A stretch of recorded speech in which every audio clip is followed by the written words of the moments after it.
자, 안녕하십니까. 롬박스터디 박아론입니다. 이 영상은 함정요원 또는 의경을 준비하시는 분들을 위해서 어떻게 공부하면 좋을지에 대한 공부 영상입니다. 잘 따라오시고 도움 얻으시기를 바라고요. 필독입니다. 필독. 빨리 보지 마시고 천천히 보십시오. 자, 그래서 내가 함정요원이다. 그럼 뭐부터 해야 되냐? 우선 가산점 먼저 채우시고요. 가산점 5점은요. 처음 시작할 때부터 병행하셔도 좋고요. 아니면 한 달 잡고 그냥 빡세게 딱 하는 것도 괜찮습니다. 가산점 무조건 5점 채우셔야 됩니다. 자, 이제 시작하겠죠. 이 과목은 뭐부터 시작하는 게 중요한 게 아니고요. 이 네 과목인데요. 네 과목은 다 중요합니다. 네 과목 다 중요하고 네 과목을 동시에 가야 됩니다. 저희가 이 네 과목을 준비할 때 저희가 롬바 커리큘럼이 있어요. 커리큘럼에 4개월짜리 커리큘럼이 있습니다. 저희가 오프라인 강의든 온라인 관리반이든 이 4개월 동안 하는데, 원래는 저희가 예전 롬박 초창기 때는 저희가 100일 과정을 했습니다. 근데 100일 과정은 저희가 미쳤다고 하겠습니까? 초시생 두고 되니까 하는 거예요. 그러니까 안 되는 게 아니고요. 이 단기간에 얼마나 하냐가 중요한 겁니다. 여러분, 이 공부량 있잖아요. 4개월에 진행해도요. 공부 총량을 따지면요. 열심히 하게 돼요. 쫄이니까 마음이. 8개월 됐잖아요. 마음이 느슨해집니다. 그러니까 따지고 보면요. 똑같아요. 공부량은. 길게 잡으면 느슨해지니까 늘 슬렁슬렁 하게 되고요. 시간이 없으니까요. 막 벼락치기도 한단 말이죠. 그러면 결국 공부량은 비슷하다. 그러니까 오래 잡으시지 마라. 한 5개월에서 6개월. 이 정도는 어느 기간이냐면 열심히 하는 기간이에요. 열심히. 내가 5개월, 시험 전부터 5개월은 뭐 하는 기간? 열심히 하는 기간이고요. 내가 그래도 불안하다. 나 5개월 안 될 것 같다. 그러신다면 그 전에 앞뒤 한두 달 플러스 하시면 돼요. 이때 동안에는 뭐 하냐?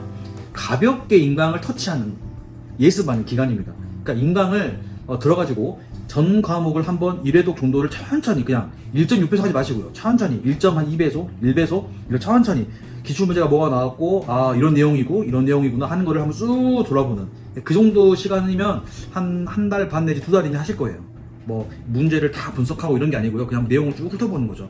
그렇게 하시고 나서 그 다음부터 이제 5개월, 4개월 전부터 이제 달리셔도 충분하다. 이해하셨죠? 기간은 그 잡습니다. 자, 그 다음에 공부 방법. 무조건 이 공부 방법은요. 이 네 과목 하잖아요. 그럼 먼저 첫 번째, 이론 인강을 잘 듣습니다. 이론 인강. 이론 인강은요. 특히나 그 해양 경찰학 개론 같은 경우에는 우리 회계사 분들이 굉장히 낯설 거예요. 행정법이다 보니까 이 용어의 정의가 정확하게 내려지지 않는다면 문제 푸는 게 상당히 어려움을 호소하실 겁니다. 그러니까 첫 번째로 개론을 공부하실 때 시간을 좀 쓰셔야 되고요. 두 번째는 이제 항해술 또는 기관술이 되겠죠. 이 과목은 초반에 시간을 많이 쓰셔야 됩니다. 내가 항해사니까, 내가 기관사니까 아무래도 항해사나 기관수 자체를 좀 쉽게 본 경향이 있거든요. 근데 실제로 점수를 보시잖아요. 그게 점수가 안 나오는 경향이 많습니다. 절대로 방심하시면 안 돼요. 제가 알려드리는 기관술의 이 시험용에서의 그 의미, 그리고 과목쌤이 알려주는 항해술의 그 의미를 정확하게 아시는 게 중요합니다.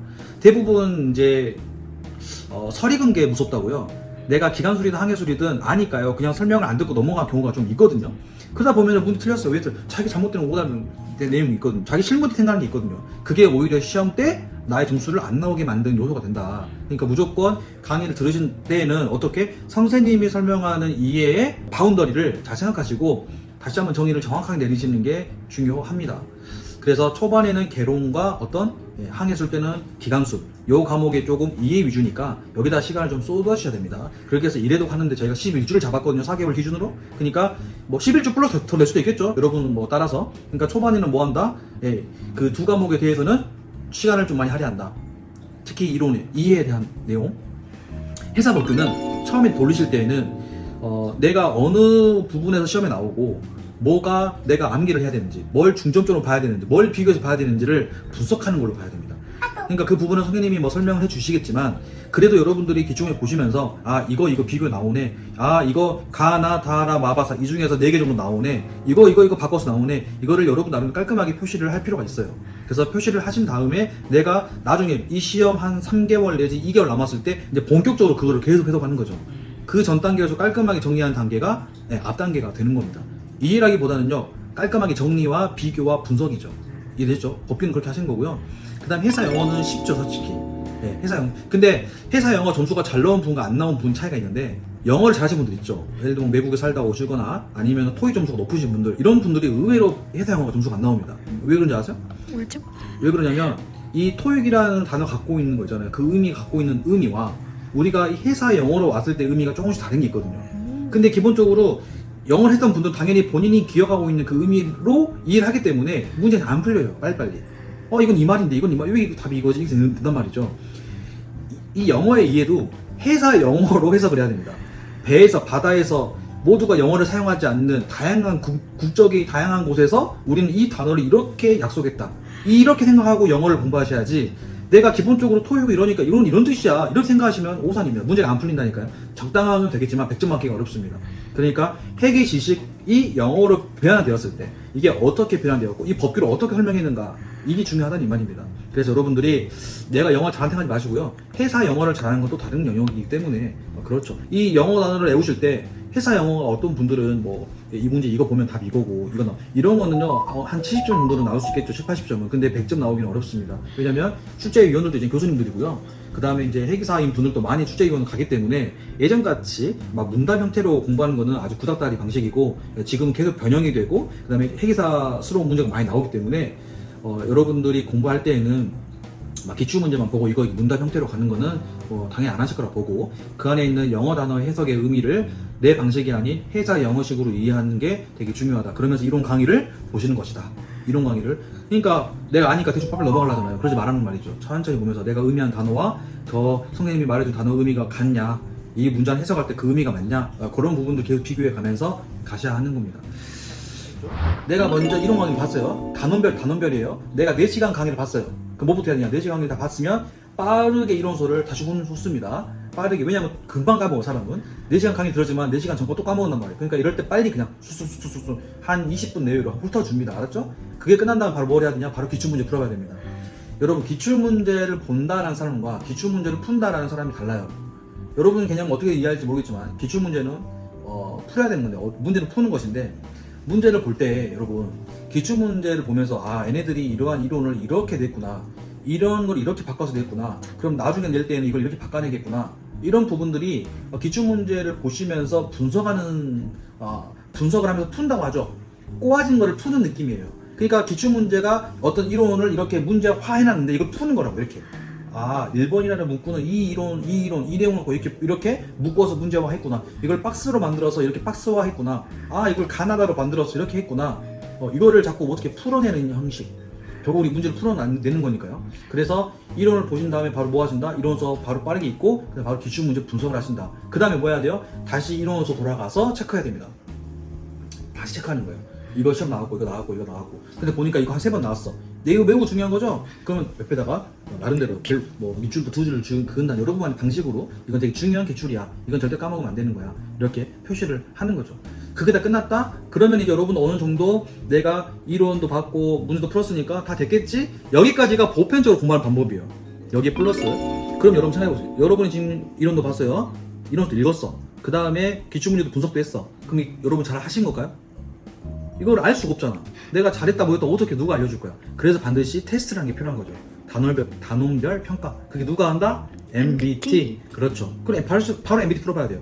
MBT 범위 정해놓고 3회를 정해놓든 2회를 정해놓든 본인만의 기준을 세워놓고 시간 정해놓고 어차피 시간은 뭐 정해져 있으니까 딱 풀어봐가지고 거기에 처음이면은 한 70점, 80점 정도 받으시면 잘하신 거예요.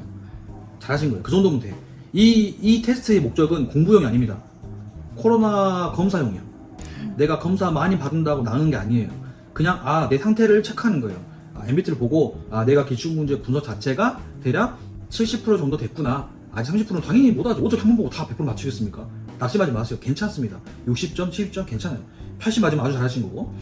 더군다나 이 MBT를 풀었는데 내가 답은 4번인 걸 알았어.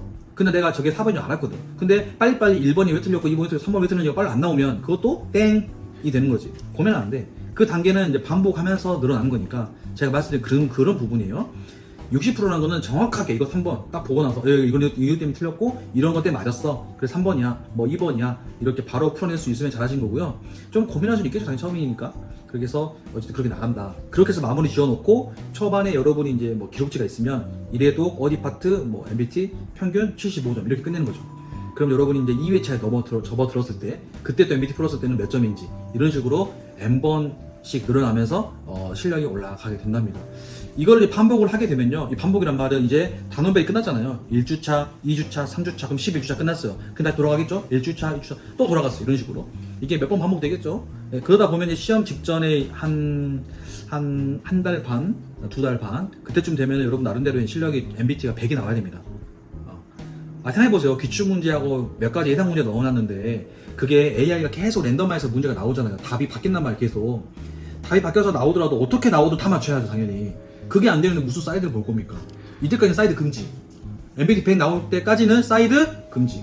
절대 보지 마세요. 기출 문제나 잘 풀어. 기출 문제나. 그것까지 다 하고 나서 그 다음에 저희가 사이트에 가면은 파이널 모의고사라고 있어요. 여기는 순수하게 저희가 문제를 변형하고 만든 문제들입니다. 좀 어렵습니다. 심한 문제들이에요.